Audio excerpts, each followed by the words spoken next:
Now, I imagine there's some applications where a lot of these processors are just sitting idle. You're doing something, one task, and so a lot of these are just sitting idle. And you have the capability, though, to kind of turn them off. Is that right? In order so that they're not burning power. So how does that work?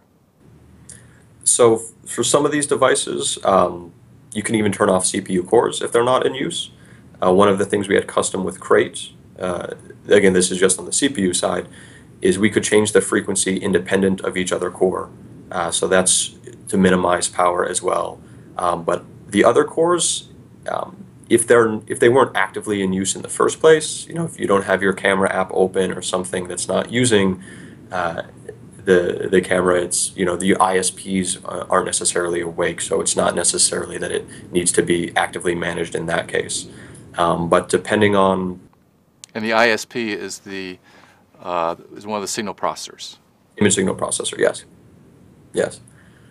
So in this case, yeah, once the task is done on a given processor, the CPU, I guess, facilitates and I don't want to say shutting them off, but there is power management for each of those blocks. Now, there are other usage scenarios where the chip is really humming with activity, or the CPUs are working and these special processors are working. So, can you describe a usage scenario or two where your chip is really humming with activity with all of these processors working? Also, you've got memory controllers and permanent storage where there's just a lot of activity. So, what kind of applications really make that SoC hum with activity?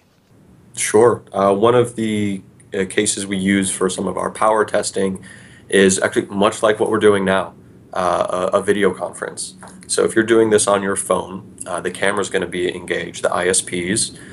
You're going to be connecting either through Wi-Fi or LTE, sending data back and forth. That component's live. Depending on what sort of, if it's a high resolution and you're using the HEVC codec or high efficiency video codec, we have dedicated hardware in some of the chips to encode and decode that codec to speed up the process and be more power efficient. You're obviously this phone's display is on to look at the other person, so you have that part consuming power as well, and those require several different IP blocks or several different engines. Another one is depending on the type of gaming you're doing. Say you're online gaming, much like the video chat, you have LTE connected again potentially. If you're doing one of the racing games, as you're tilting the phone side to side, it's using the sensors as well, and obviously the GPU to process and push all those pixels.